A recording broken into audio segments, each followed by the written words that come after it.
Hello everyone.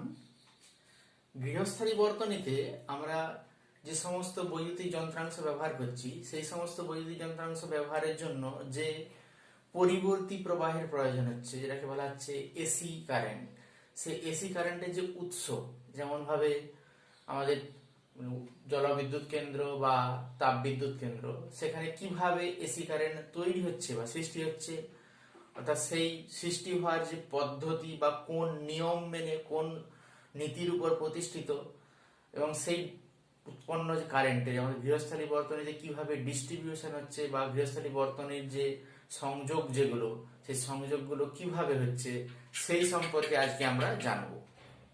অর্থাৎ আজ আমরা যে বিষয় নিয়ে বা যে অধ্যায় নিয়ে আলোচনা করছি চলতড়িতে, আমরা জেনারেটর সম্পর্কে জানবো। যে জেনারেটর হচ্ছে যার সাপেক্ষে যার সাহায্যে আমরা কোনো তাপবিদ্যুৎ কেন্দ্র বা জলবিদ্যুৎ কেন্দ্রে তড়িৎ উৎপন্ন করতে পারছি। অর্থাৎ জেনারেটর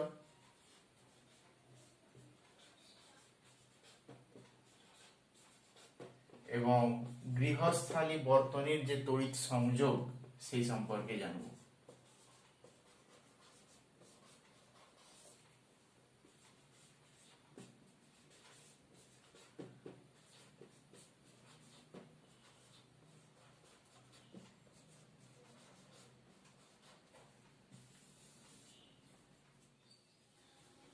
সুতরাং চলতড়িতের এই সপ্তম পর্বে আমরা যে বিষয়গুলো আজকে আলোচনা করব সেটা হচ্ছে বৈদ্যুতিক জেনারেটর। বৈদ্যুতিক জেনারেটর দুটো প্রকার, এসি এবং ডিসি জেনারেটর, এবং তার গঠন এবং কার্যনীতি।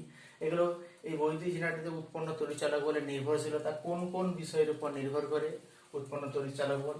এছাড়া গৃহস্থালী বৈদ্যুতিক যে বর্তনী, সেই বর্তনীর বিভিন্ন যে ব্যবহৃত তার, লাইভ তার, নিউট্রাল তার, আর্থিং তার, তার বর্ণ সংকেত, ব্যবহৃত যে উপাদানগুলো switch, plug, socket, main switch, fuse, এদের সম্পর্কে বর্ণনা, এদের রেটিং সম্পর্কে ধারণা, এবং তড়িৎ সংযোগ ব্যবস্থা। তড়িৎ সংযোগ ব্যবস্থাটা হচ্ছে ট্রি সিস্টেম, রিং সিস্টেম।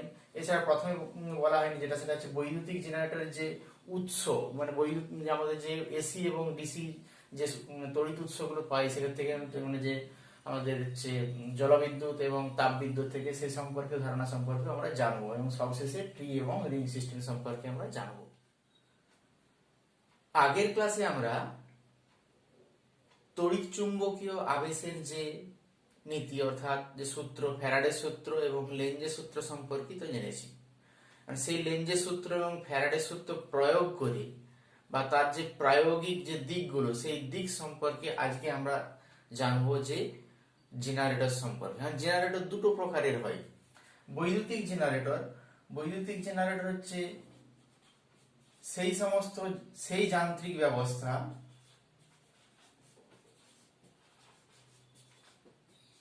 যা তড়িৎ চুম্বকীয় আবেশের উপর নির্ভর করে বিদ্যুৎ তৈরি করে বা তড়িৎ চালক বল সৃষ্টি করে।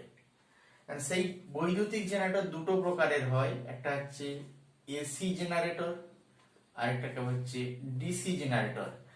এসি জেনারেটর বা ডাইনামো আর ডিসি জেনারেটর, এই এসি ডাইনামো এবং ডিসি ডাইনামো এই দুটোর ক্রিয়াকলাপ মানে কার্যনীতি কি বা তার গঠন কি ধরনের, সেই সম্পর্কে আমরা এক বিস্তারিত আলোচনা করব।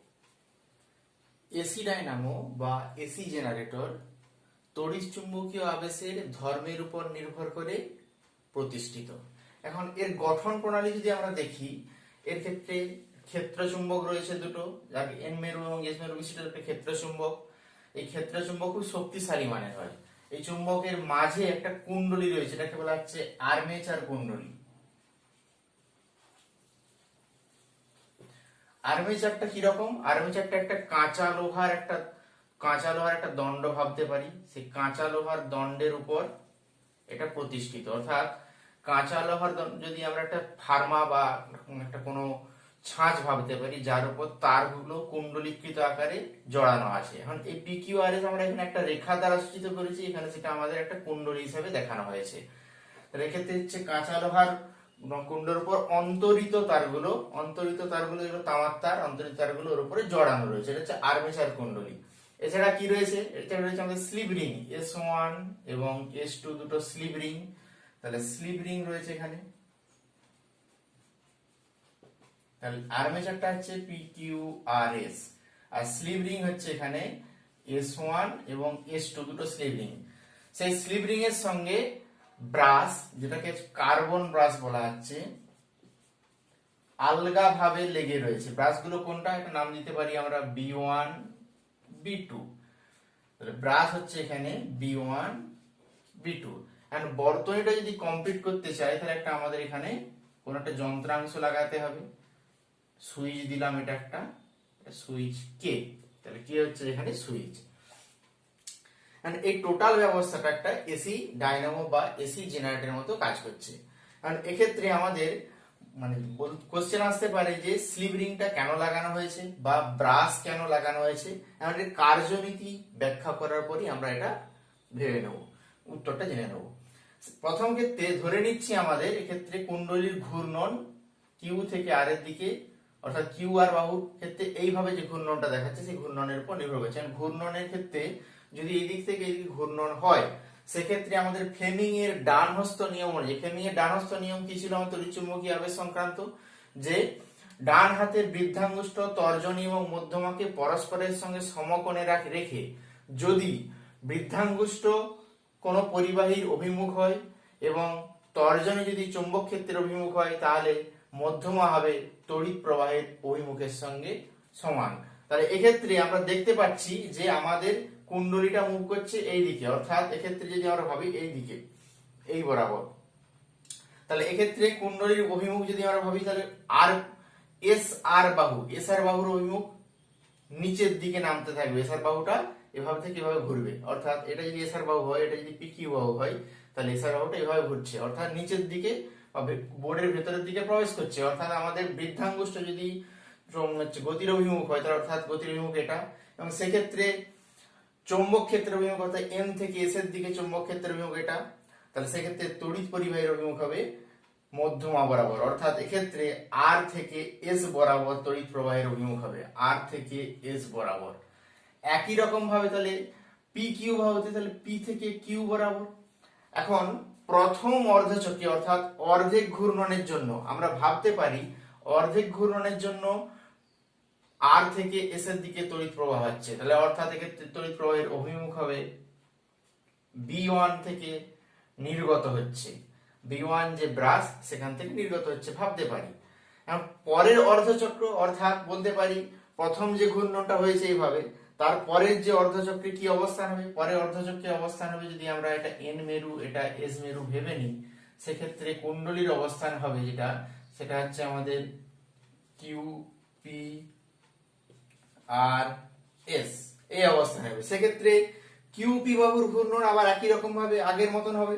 আগের মতো হতে গেলে কিউপি বাহুতে তড়িৎ প্রবাহের অভিমুখ হতে হবে কিউ থেকে পি অভিমুখে, অর্থাৎ পরবর্তী অর্ধেক ঘূর্ণনের জন্য বা পরবর্তী অর্ধচক্রে ঘূর্ণনের জন্য কিউপি বাহুতে অভিমুখ হবে সেক্ষেত্রে কিউ থেকে পি বরাবর, অর্থাৎ সেক্ষেত্রে বি থেকে বি ব্রাশ থেকে আমাদের তড়িৎ প্রবাহ নির্গত হচ্ছে বলে মনে হবে। অর্থাৎ আমরা দেখতে পাচ্ছি কি যে প্রথম ক্ষেত্রে আমরা এক্ষেত্রে ছবিটা যদি আমরা এঁকে নিতে পারতাম ছোট করে, সেক্ষেত্রে আমরা পাই যে এটা ছিল আমাদের B1, এই অংশটা ছিল B2, এটা ছিল আমাদের B2, তাহলে B2 থেকে নির্গত হচ্ছে আর B1 এ তাহলে প্রবেশ করবে, এক্ষেত্রে B1 থেকে নির্গত হচ্ছে B2 তে প্রবেশ করবে।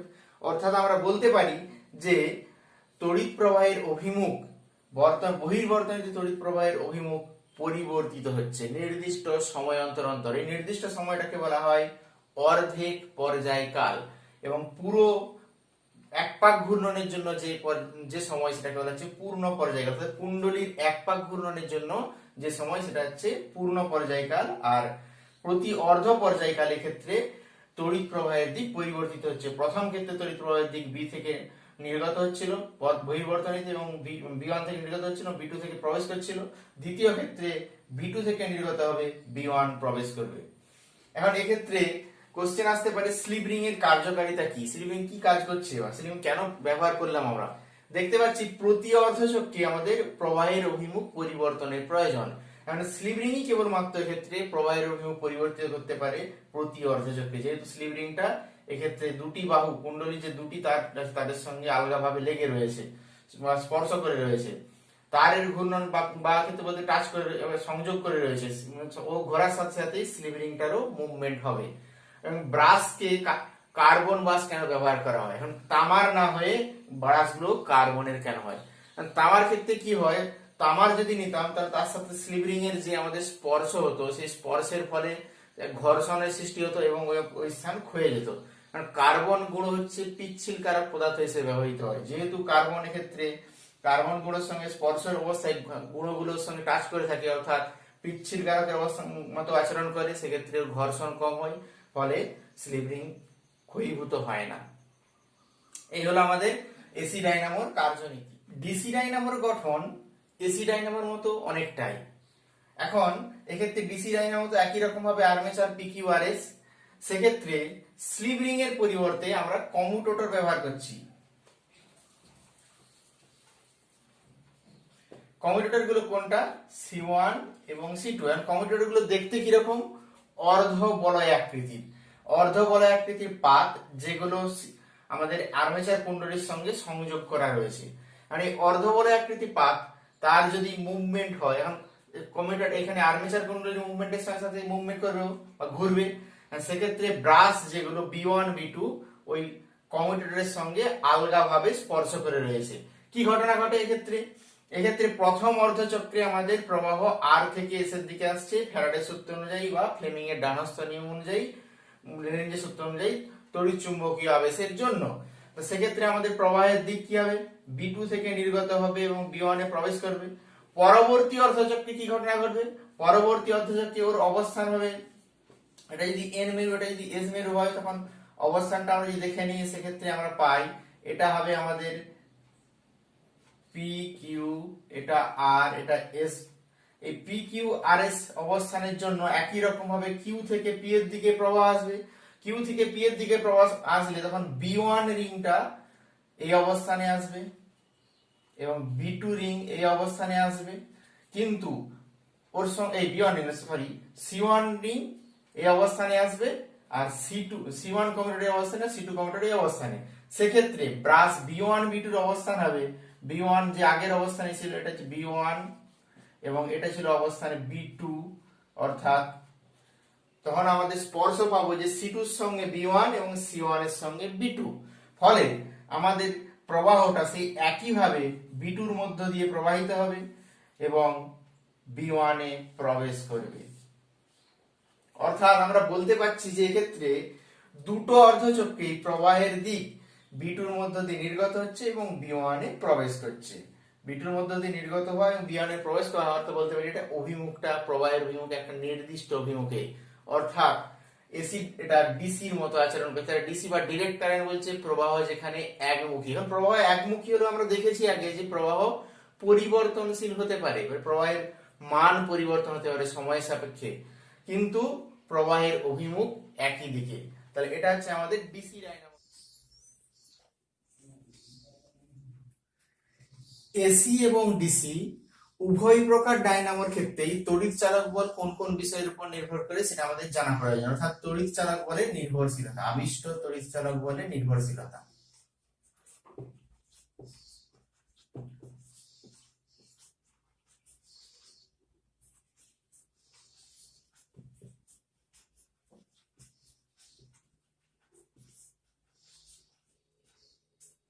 মানে আবিষ্ট তড়িৎ চালক বল নির্ভর করছে চৌম্বকের মেরু শক্তির উপর বা চৌম্বক ক্ষেত্রের উপর। মেরু শক্তি বাড়লে চৌম্বক ক্ষেত্র বৃদ্ধি পাবে, সেক্ষেত্রে চৌম্বক ক্ষেত্র বৃদ্ধি পেলে আবিষ্ট তড়িৎ চালক বলের মান বৃদ্ধি পাবে। তারপর এখানে কুণ্ডলীর পাক সংখ্যার উপর,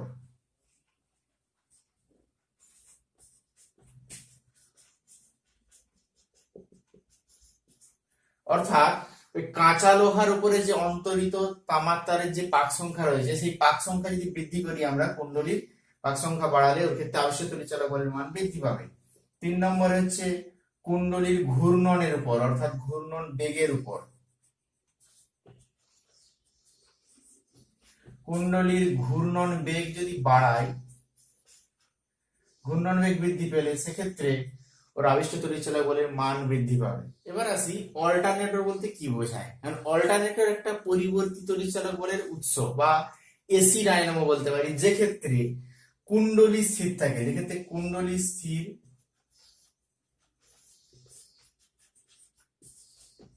চৌম্বক ক্ষেত্রটা পরিবর্তনশীল, অর্থাৎ চৌম্বক ঘুরছে, চৌম্বক ক্ষেত্র পরিবর্তনশীল। চৌম্বক ক্ষেত্র পরিবর্তন করা যেতে পারে কি করে? যদি আমরা চৌম্বক মেরুগুলোকে মুভ করাই, অর্থাৎ কুণ্ডলীটাকে ফিক্স রেখে চৌম্বক মেরুটাকে ঘোরাতে চাইছি, সেক্ষেত্রে একই রকম ভাবে আমাদের ওই কুণ্ডলীতে তড়িৎচালক বল আবিষ্ট হবে। তার কারণ আমরা পেয়েছিলাম যে চৌম্বকের আপেক্ষিক গতি যদি কুণ্ডলী এবং চৌম্বকের মধ্যে আপেক্ষিক গতি থাকলেই ফ্যারাডের সূত্র অনুযায়ী কুণ্ডলীতে তড়িৎচালক বল আবিষ্ট হবে। অর্থাৎ অল্টারনেটর হচ্ছে সেই তড়িৎচালক বলের উৎস যে ক্ষেত্রে কুণ্ডলী হচ্ছে স্থির এবং চুম্বক ক্ষেত্র যেখানে পরিবর্তনশীল, এবং ফ্যারাডের সূত্র অনুযায়ী বা তড়িৎ চুম্বকীয় আবেশের সূত্র অনুযায়ী কুণ্ডলীতে তড়িৎচালক বল আবিষ্ট হচ্ছে। এবং এসি তড়িৎচালক বলের ক্ষেত্রে এটা যে পরিবর্তনশীল তড়িৎ প্রবাহ সৃষ্টি হচ্ছে, এটা হচ্ছে আমাদের অল্টারনেটর।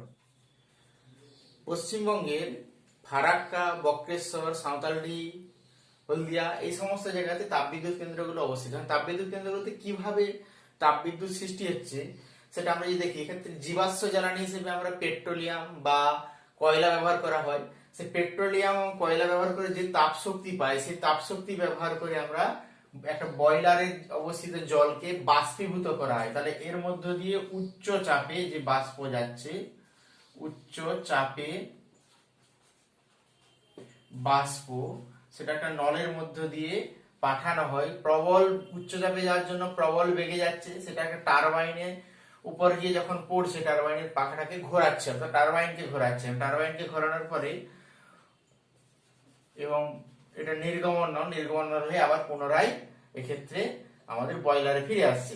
টারবাইনকে ঘোরালে টারবাইনের সঙ্গে যদি আমরা ওই এসি ডাইনামো বা ডিসি ডাইনামোর কুণ্ডলীর সঙ্গে সংযোগ থাকে, সেই কুণ্ডলী কি হবে, ওই টারবাইনের ঘোরার সাথে সাথে ঘুরবে, অর্থাৎ কুণ্ডলীর ঘূর্ণন সৃষ্টি করতে পারবে। কুণ্ডলীর ঘূর্ণন সৃষ্টি হলে সেক্ষেত্রে আমাদের তড়িৎচুম্বকীয় আবেশের শর্ত অনুযায়ী কুণ্ডলীর ঘূর্ণনের সাথে সাথে ওই কুণ্ডলীতে তড়িৎচালক বল আবিষ্ট হবে, যেহেতু ওই কুণ্ডলীর দুপাশে এন মেরু এবং এস মেরু বিশিষ্ট শক্তিশালী চুম্বক অবস্থান করছে। অর্থাৎ তাপবিদ্যুৎ কেন্দ্রতে যে তড়িৎচালক বল আবিষ্ট তড়িৎচালক বল সৃষ্টি হচ্ছে, সেক্ষেত্রেও আমাদের তড়িৎচুম্বকীয় আবেশ বা ফ্যারাডের সূত্র অনুযায়ী সৃষ্টি হচ্ছে, যে ক্ষেত্রে কেবলমাত্র ওই বাষ্পীভূত করে টারবাইনটাকে ঘোরানোর জন্য কয়লা বা জীবাশ্ম জ্বালানির প্রয়োজন হচ্ছে এখানে। আর জলবিদ্যুৎ কেন্দ্রের ক্ষেত্রে একই রকম ঘটনা, সেক্ষেত্রে আমাদের উচ্চচাপে বাষ্পর প্রয়োজন হয় না, সেক্ষেত্রে একটা জলাধার বা ড্যাম, যা সুইচ গেটের মাধ্যমে সেই ড্যামের কিছুটা অংশ খোলা থাকে, সেই সুইচ গেট দ্বারা আবদ্ধ করা হয়। সেই সুইচ গেট থেকে যদি নলের মাধ্যমে, গেটটা যদি এই অবস্থানে বসানো থাকে, নলের মাধ্যমে টারবাইনের উপর জল এসে পড়লে টারবাইনের উপর, তাহলে সেই টারবাইনের যে পাখা, সেই পাখাগুলোর উপরে বল প্রয়োগ করবে, তাহলে বল প্রয়োগ করে টারবাইনটা গতিশীল হবে। আর টারবাইন গতিশীল হলে এর সঙ্গে যে কুণ্ডলী, তাহলে সেই কুণ্ডলীটাও মুভ করবে। তাহলে এটা একটা জলাধার। তাহলে প্রবল বেগে যখন জলাধার থেকে স্লুইস গেটের মাধ্যমে টারবাইনের উপর এসে পড়বে, টারবাইনটা ঘুরবে, তার সাথে সাথে সংযুক্ত যে কুণ্ডলী ঘুরবে, অথবা অল্টারনেটরের ক্ষেত্রে যে চৌম্বক মেরুগুলো রয়েছে বা যে চৌম্বক আমরা ব্যবহার করছি, সেই চৌম্বকটা মুভ করবে, যার ফলে চৌম্বক ক্ষেত্রের পরিবর্তন হবে বা আপেক্ষিক বেগের সৃষ্টি হবে কুণ্ডলীর সঙ্গে চৌম্বকে, যার ফলে ওর মধ্যে তড়িৎচালক বল আবিষ্ট হবে এবং আমরা এসি বা ডিসি ডাইনামো হিসেবে ক্রিয়ারত যে যন্ত্রাংশ, তার থেকে আমরা আবিষ্ট তড়িৎচালক বল পেতে পারি। এবার আমরা আসি গৃহস্থালীর বৈদ্যুতিক বর্তনী। অর্থাৎ গৃহস্থালীতে আমাদের বাড়িতে যে ইলেকট্রিক কানেকশন বা ওয়্যারিং সিস্টেম, সেই ওয়্যারিং সিস্টেমে আমাদের কি ধরনের তার ব্যবহৃত হয়। প্রথম তার হচ্ছে নিউট্রাল তার, প্রথম তার হচ্ছে লাইভ তার। এই লাইভ তারের পুরানো পদ্ধতিতে রং ছিল, পুরানো রীতি অনুযায়ী লাল রঙের ছিল। বর্তমানে অর্থাৎ আন্তর্জাতিক পদ্ধতিতে যেটা আমরা ব্যবহার করা হয় সেটা হচ্ছে বাদামি। 2 নম্বর হচ্ছে নিউট্রাল তার।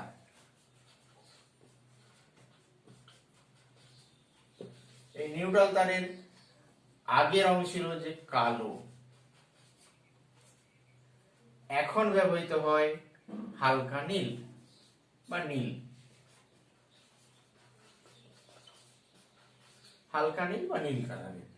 3 নম্বর হচ্ছে আর্থিং তার বা আর্থ তার। সেই আর্থ তার আগে ব্যবহৃত হচ্ছে সবুজ, এখন ব্যবহৃত হয় সবুজ বা হলুদ।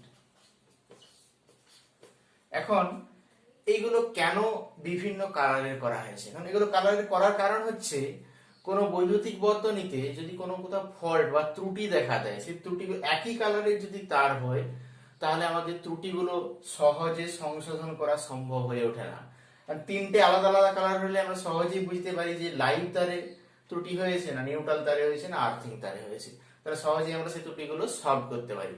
এখন এই লাইভ তারের কাজ কি বা লাইভ তার কেন ব্যবহার করা হচ্ছে? লাইভ তারের কাজ হচ্ছে, লাইভ তার হচ্ছে আমাদের রাস্তায় যে লাইনগুলো আসছে 220 বা 440, সেখান থেকে আমাদের যে মিটার বক্সের মাধ্যমে বাড়িতে যখন ডিস্ট্রিবিউশন বক্সে এসে পৌঁছচ্ছে, অর্থাৎ সেখান থেকে আমাদের লাইভ তার যেটা ব্যবহার করছি, সেই লাইভ তারে ভোল্টেজ হচ্ছে সর্বোচ্চ এবং সেটা ওই যে রাস্তার যে লাইন, সে লাইনের সঙ্গে সংযোগ করা রয়েছে এবং এর ভোল্টেজ হয় সাধারণত 220 ভোল্ট। 220 ভোল্ট অর্থাৎ এর বিভব খুবই বেশি, কোনো কারণে এতে যদি হাত দেওয়া হয় সেটা শক খেতে পারে। এখন লাইভ তার কি হয়, লাইভ তার অসংখ্য তামার তার পরস্পর পাক দিয়ে দিয়ে লাইভ তার তৈরি করা হয়। একটা সিঙ্গেল তার নয়, লাইভ তার হচ্ছে 2 থেকে 3টে কমপক্ষে তামার তার পাক দিয়ে দিয়ে লাইভ তার তৈরি করা হয়। তার উপর একটা অন্তরকের কোটিং থাকে যেটা লাল রঙের, সেটা হচ্ছে আমাদের লাইভ তার। এখন নিউট্রাল তার কি? নিউট্রাল তার এর বিভব হচ্ছে 0 ভোল্ট, অর্থাৎ এর বিভব শূন্য ধরে নেওয়া হয়। এটা হচ্ছে আমাদের একটা সিঙ্গেল ওয়্যার তামার তার, যেটা সাধারণত যন্ত্রাংশে যখন লাইভ তার এসে প্রবেশ করে, সেই যন্ত্রাংশ থেকে নিউট্রাল তারের মাধ্যমে আমাদের ফিরে যায় কারেন্টটা। তাহলে এর ক্ষেত্রে আমাদের প্রবেশ করছে লাইভ তারের মাধ্যমে, আর এর ক্ষেত্রে সেটা ফিরে যাচ্ছে। আর্ক তার কি? আর্ক তার হচ্ছে সাধারণত মিটার বক্স থেকে আমাদের, মিটার বক্স এবং মেন সুইচ থেকে আমাদের যে তারটা সাধারণত প্রতিটা রুমের যে ওয়্যারিং সিস্টেম সেক্ষেত্রে আমরা ব্যবহার করি। এর এর কালার সাধারণত সবুজ বা হলুদ হয়। এটা কেন ব্যবহৃত হয়? এটা তামার তার। এটা ব্যবহৃত হয় যে অতিরিক্ত কোনো কারণে যদি লাইভ তার এর অন্তরক আবরণ কেটে গিয়ে যন্ত্রাংশের সঙ্গে ডিরেক্ট সংযোগ হয়, অর্থাৎ যন্ত্রাংশ যদি সেক্ষেত্রে ওই 220 ভোল্টে যদি বিভবে আহিত বিভব পাই, তখন সেক্ষেত্রে আমাদের যন্ত্রাংশ স্পর্শ করলে আমাদের মাধ্যমে শরীরের মাধ্যমে সহজে ভূমিতে স্পর্শ করবে, অর্থাৎ 0 ভোল্ট এই আর্তারের যে বিভব 0 ভোল্ট, সে অর্থাৎ ভূপৃষ্ঠে আমাদের প্রবেশ করবে প্রভাব, সেক্ষেত্রে আমাদের শক লাগতে পারে। যার জন্য এই আর্তার যদি যন্ত্রাংশের সঙ্গে সংযোগ করা থাকে, সেক্ষেত্রে ওই লাইভ তার থেকে যে শকের সম্ভাবনা সেটা এড়িয়ে যাবে, যার ফলে লাইভ তার কেটে যাওয়ার ফলে যে প্রবাহ আছে সেই প্রবাহটা সহজেই ভূমিস্থ করা সম্ভব হবে। অর্থাৎ আর্থ তার আমাদের ক্ষেত্রে খুব গুরুত্বপূর্ণ দামি যন্ত্রাংশের জন্য। এই আর্থ তারের সাহায্যে আর্থিং করা হয় বা ভূ সংলগ্নকরণ করা হয়। আর্থিং বলতে কি বোঝাচ্ছে? আর্থিং হচ্ছে যে নিরাপত্তার জন্য কোনো বৈদ্যুতিক যন্ত্রাংশের সাথে বা তড়িৎ উন্মুক্ত পরিবাহীর অংশের সঙ্গে আর্থ তার সংযোগ করে অতিরিক্ত প্রবাহকে বা শক লাগার যাতে না হয় সেই নিরাপত্তা সুনিশ্চিত করার জন্য ভূসংলগ্ন করার যে প্রক্রিয়া, সেটাকে বলা হচ্ছে আর্থিং। এই আর্থিং এর প্রয়োজনীয়তা আমরা আর্থ তারের ধর্ম থেকে পেয়ে গেলাম, যে আর্থ তারের রোধ খুব কম হওয়ার জন্য সহজেই ওখান থেকে যে লাইভ তারের যে প্রবাহ আসছে, সেই প্রবাহটা যদি কোনোভাবে যন্ত্রাংশের সঙ্গে স্পর্শ করে, অর্থাৎ ডিরেক্ট সংযোগ ঘটে, সেই যন্ত্রাংশের উপরে হাত দিলে আমাদের শক লাগতে পারে, সেই শক যাতে শক না লাগে, তাহলে ওই যন্ত্রাংশের বাইরের আবরণের সঙ্গে আর্তার যোগ করা থাকে, যার ফলে সহজেই তড়িৎ প্রবাহটা আমাদের ভূমিষ্ঠ হতে পারে এবং ভূমিষ্ঠ হয়ে আমাদের শক লাগা থেকে বাঁচাতে পারে। এটা হচ্ছে আর্তারের বা আর্থিং এর প্রয়োজনীয়তা।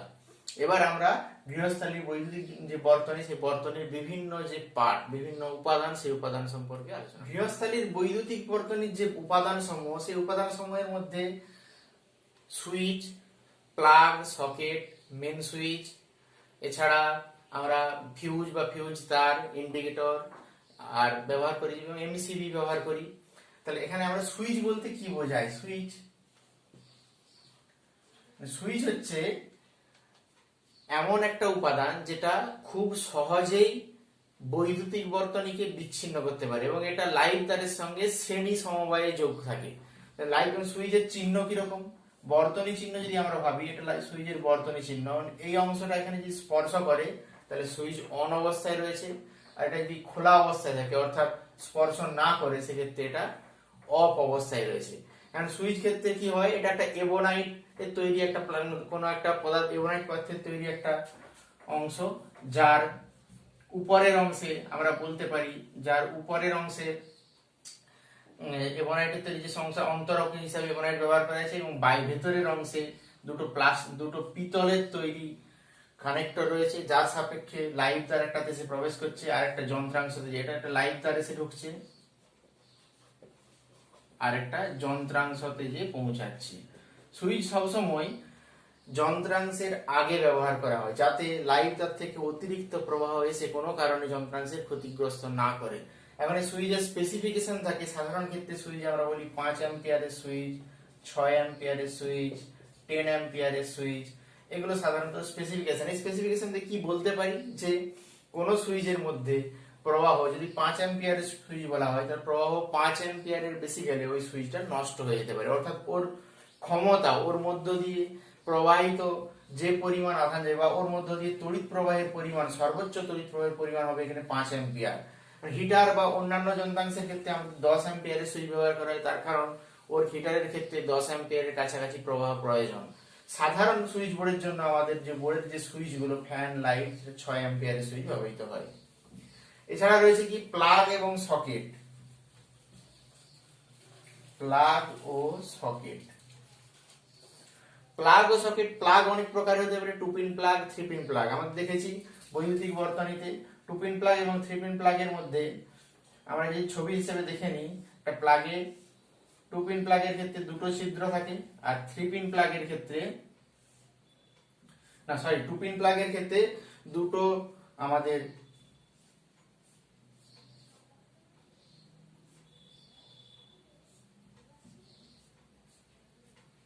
টুপিন প্লাগের ক্ষেত্রে আমরা দেখতে পাই যে এটা একটা এবোনাইটের একটা পদার্থের তৈরি, যার মধ্যে দুটো পিতলের দণ্ড রয়েছে, পিতলের চোঙাকৃতি দণ্ড রয়েছে, চোঙাকৃতি দণ্ডের প্রান্তগুলো চেরা।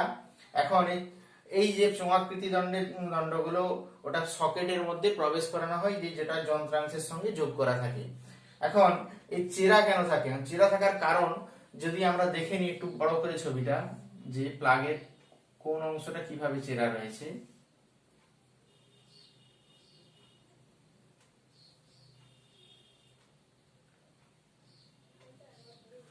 প্লাগের মাথার অংশটা চেরা রয়েছে, যখন ওর সকেটের মধ্যে প্রবেশ করবে সেক্ষেত্রে ওই মাথার অংশটা চেরা থাকার জন্য ও একটা বল অনুভব করবে, যার ফলে টাইট হিসাবে থাকবে, খুব কঠিন বা দৃঢ় হিসাবে থাকবে, যাতে ওর মধ্যে ফ্ল্যাশিং বা তড়িৎ মোক্ষমের যাতে সুযোগ না হয়, যার ফলে যন্ত্রাংশের ক্ষতিগ্রস্ত না হয়, চেরা অংশ থাকে। এক্ষেত্রে 3 পিন প্লাগের ক্ষেত্রে কি হয়, 3 পিন প্লাগের ক্ষেত্রে 3টে পিন থাকে, এই পিনটা সবচেয়ে বড়, এই পিন দুটো তুলনামূলকভাবে ছোট, কারণ এই পিনটাকে বলা হচ্ছে আর্থ পিন। 3 পিনের ক্ষেত্রে এটা হচ্ছে আর্থ পিন। আর এই পিনগুলোর মধ্যে একটাতে লাইভ তার যাবে আর একটাতে করেসপন্ডিংলি এক্ষেত্রে আমাদের নিউট্রাল তার এসে প্রবেশ করছে, একটাতে একটা লাইভ একটা নিউট্রাল। এখন এই আর্থ পিনটা সাধারণ ক্ষেত্রে 3 পিন প্লাগের ক্ষেত্রে বড় করা হয়। আর্থ পিন বড় করা হয় তার কারণ কি, খুব সহজেই যাতে ওই বোর্ডে সকেটে লাগানোর সময় সবার প্রথমেই যাতে আর্থ পিনটা প্রবেশ করে। আর্থ পিন প্রবেশ করলে কোনো কারণে যদি আমাদের যন্ত্রাংশের কোনো ত্রুটি থেকে থাকে সেক্ষেত্রে তড়িৎ প্রবাহটা সহজেই আর্থ পিনের মাধ্যমে ভূপৃষ্ঠে পৌঁছে যাবে, যাতে যন্ত্রাংশের ক্ষতিগ্রস্ত সহজে হবে না বা শক লাগার কোনো সুযোগ থাকবে না, সেই জন্য আর্থ পিনটা বড় করা হয়।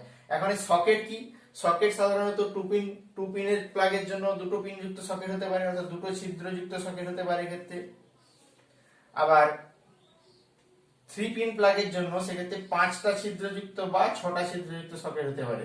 5টা ছিদ্রযুক্ত বা 6টা ছিদ্রযুক্ত সকেটের ক্ষেত্রে দেখতে পাই আমরা যেটা ক্ষেত্রে এই যে উপরের এক সিঙ্গেল যে ছিদ্রটা, সেই ছিদ্রটা মোটা এবং অনেক গভীর, সেক্ষেত্রে আর্থ পিনটা সংযোগ করা থাকে।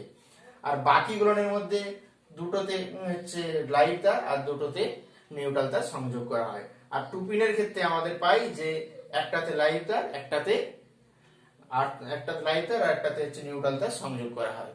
কারণ এগুলো সবগুলোই হচ্ছে আমাদের বোর্ডে লাগানো থাকে, আমরা দেখেছি, মানে প্লাগ এবং সকেট। এবার আমরা আসি মেন সুইচ।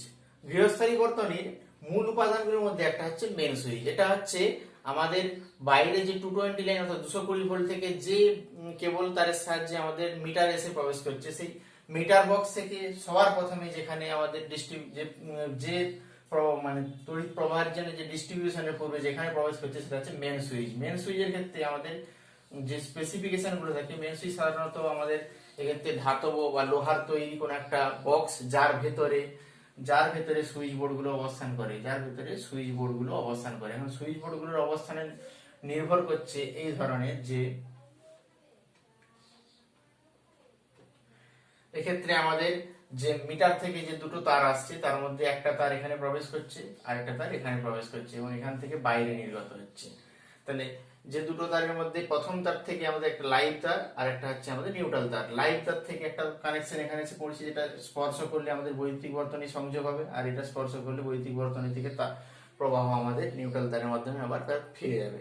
কারণ এই মেন সুইচের ক্ষেত্রে সাধারণ ক্ষেত্রে স্পেসিফিকেশন বলা থাকে 16 অ্যাম্পিয়ার, 32 অ্যাম্পিয়ার। এদের ক্ষেত্রে অবশ্যই 220 ভোল্ট, এটা ফিক্সড। এখন আমাদের এই যে মেন সুইচ গুলো 16 অ্যাম্পিয়ার বা 32 অ্যাম্পিয়ার, এর ক্ষেত্রে একই রকম বলতে পারি যে এর ক্ষেত্রে সর্বোচ্চ সীমা, প্রবাহের সর্বোচ্চ সীমা 32 অ্যাম্পিয়ার পর্যন্ত সহ্য করতে পারবে। বাড়িতে যদি আমাদের ফ্রিজ বা করেসপন্ডিংলি সেখানে যদি কোনো জলের পাম্প বা যেটাকে বলে সাবমার্সিবল, সেই সাবমার্সিবল থাকে, সেক্ষেত্রে আমাদের প্রবাহের জন্য 32 অ্যাম্পিয়ার বা এর চেয়ে উঁচু মানের যে মেন সুইচ সেগুলো ব্যবহার করা উচিত। তার কারণ ওই প্রবাহ ওর জন্য বা যে পাম্পের জন্য যে পরিমাণ তড়িৎ প্রবাহ প্রয়োজন সেটা 16 অ্যাম্পিয়ার নাও কোলাতে পারে, অর্থাৎ নাও ওর চেয়ে সর্বোচ্চ সীমা পার হয়ে যেতে পারে, মেন সুইচ ক্ষেত্রে নষ্ট হয়ে যেতে পারে। এটা হলো আমাদের মেন সুইচ। এবার আসি আমরা যে আমাদের ফিউজ। ফিউজ বলতে কি বোঝাচ্ছে? ফিউজ একটা এবোনাইটের তৈরি একটা উপাদান। সেই এবোনাইটের তৈরি উপাদানের মধ্যে দেখতে পেতে পারি যে আমরা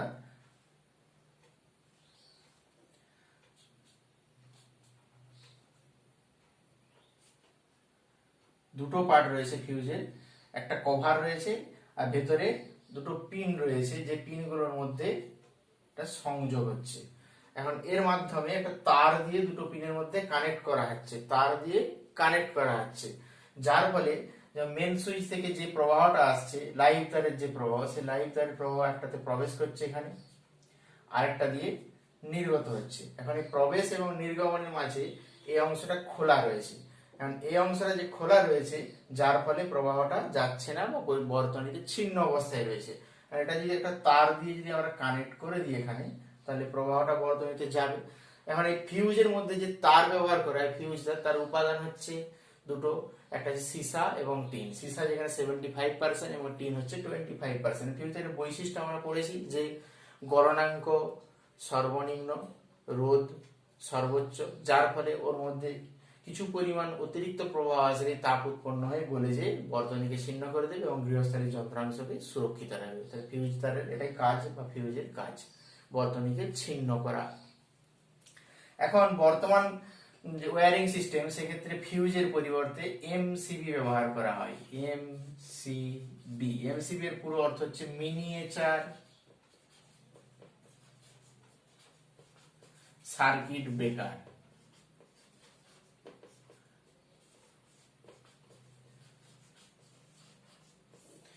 এই মিনিয়েচার সার্কিট ব্রেকার বা এমসিবি এটা তৈরি হয়েছে তাপযুগ্মের ধারণা থেকে। তাপযুগ্ম বলতে কি বোঝায়?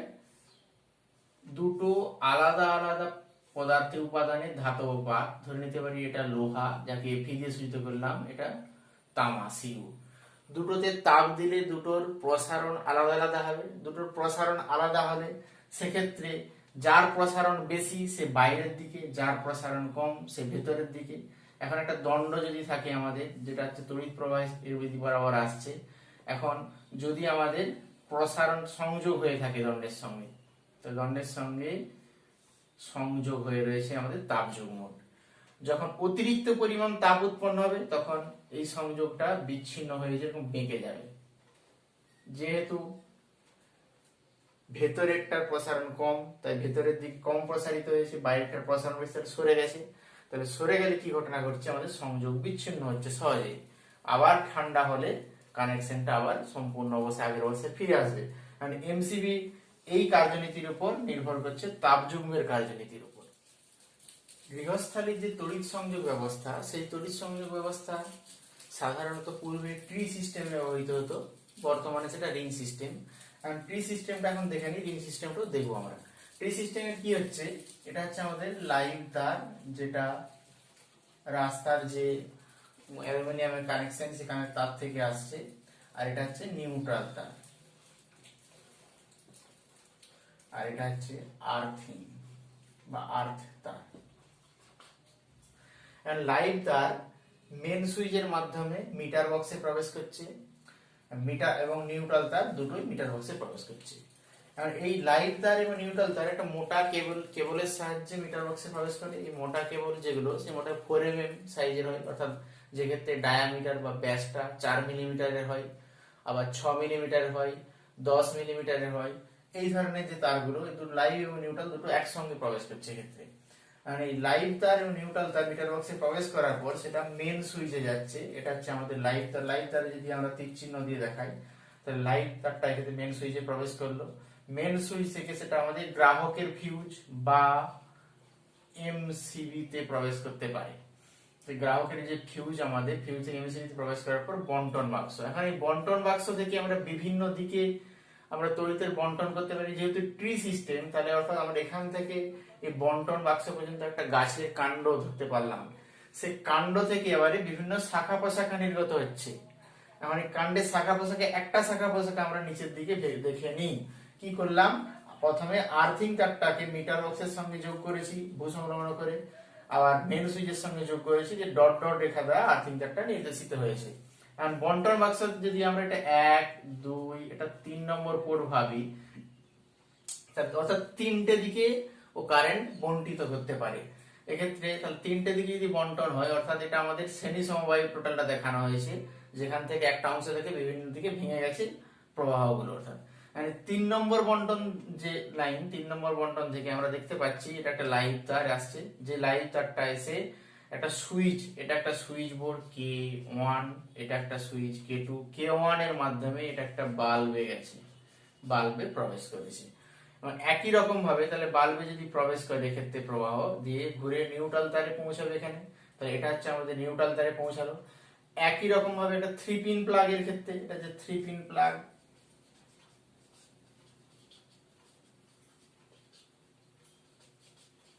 এই 3 পিন প্লাগের ক্ষেত্রে একই রকম ভাবে সুইচ হয়ে লাইভ তার এসে পৌঁছেছে। এই 3 পিন প্লাগের যে পয়েন্ট, সেখান থেকে নিউট্রাল তার হয়ে আরেকটা পার্টে পৌঁছে, কিন্তু আর্থিং তারের জন্য যে 3 নম্বর মোটা পিন, সেটাও এখানে দেখানো হয়েছে। তাহলে এক্ষেত্রে আমাদের ট্রি সিস্টেমের ক্ষেত্রে দেখতে পাচ্ছি একটা গাছের কাণ্ড থেকে যেমন শাখা প্রশাখা নির্গত হয়, সেক্ষেত্রে বন্টন বাক্স থেকে বিভিন্ন দিকে আমাদের তড়িৎ বন্টন করতে পারি। তাহলে বন্টন বাক্সটা এমন একটা অবস্থানে রাখা প্রয়োজন যেখান থেকে খুব সহজেই বাড়ির বিভিন্ন যে রুমগুলো, সেই রুমগুলোতে আমরা তড়িৎ প্রবাহ বা কোনো বর্তনী সংযোগ করতে পারি। তাহলে ওই জন্য বন্টন বাক্সকে সাধারণত মাঝামাঝি অবস্থানে রাখা হয়, যার ফলে আমাদের তারের যে খরচটা কমে যাবে। এটা হলো আমাদের এক্ষেত্রে ট্রি সিস্টেম। যদি আরো পরে পরে এখানে বন্টন দিতে চাই, যদি 3 পিন প্লাগের পর ফ্যান, আরো কোনো লাইট বা আরো কোনো যন্ত্রাংশ পর পর আমরা এভাবে যোগ করে যেতে পারবো। এটা হচ্ছে ট্রি সিস্টেম। গৃহস্থালির তড়িৎ সংযোগ বর্তনীর যে আরেকটা সিস্টেম আমরা পাই, যেটা বর্তমানে বহুল প্রচলিত, সেটা হচ্ছে রিং সিস্টেম। এবং রিং সিস্টেমের ক্ষেত্রে আমরা দেখতে পাচ্ছি এটা একটা মেন সুইচ থেকে এমসিবির মাধ্যমে এটা রিং আকৃতি আকারে লাইভ তারটা ঘুরেছে। এখন এই রিং তারের যদি ভেবে নিই, এটা যে লাইভ তার ভেতরেরটা, বাইরেরটা যেখানে আছে নিউট্রাল তার, সেক্ষেত্রে আমরা দেখতে পাচ্ছি যে এটা টোটাল একটা রিং এর মতো দেখানোর জন্য আমাদের চারপাশে যে কোনো একটা ধরে ডাইনিং রুমের যদি একটা পাশ ভাবি, সেই ডাইনিং রুম থেকে চারপাশে এদিকে একটা রুম বর্তমান, ওইদিকে একটা রুম বর্তমান, এইদিকে একটা রুম বর্তমান, প্রতিটা ক্ষেত্রেই কিন্তু আমরা তড়িৎ সংযোগ দিতে পারি। এক্ষেত্রেও একই রকম ভাবে লাইভ তার থেকে সুইচ K1 এর মাধ্যমে একটা বাল্ব গিয়ে পুনরায় নিউট্রাল তারে প্রবেশ করেছে। এবং আরেকটা রাইটার থেকে আরেকটা তার গিয়ে K2 সুইচের মাধ্যমে 3 পিন প্লাগের মাধ্যমে একইভাবে আমাদের এখানে প্রবেশ করছে নিউট্রাল তারে, এবং সেক্ষেত্রে একটা আর্থিং পিন ব্যবহার করা হয়েছে 3 নম্বর মোটা পিনটার জন্য। পাম্প ইউজ করা হচ্ছে একই রকম ভাবে, ফ্যান, এবং আরো অনেক যন্ত্রাংশ যদি আমরা বৈদ্যুতিক যন্ত্রাংশ ব্যবহার করতে চাই সেক্ষেত্রেও আমরা পেতে পারি যে গৃহস্থালী রিং সিস্টেমে আমরা এইভাবে রিং এর মাধ্যমে সংযোগ করতে পারি। এটা হচ্ছে আমাদের রিং সিস্টেমের বর্তনী চিত্র, যেটা বর্তমানে বহুল প্রচলিত। আজ এ পর্যন্তই। Thank you.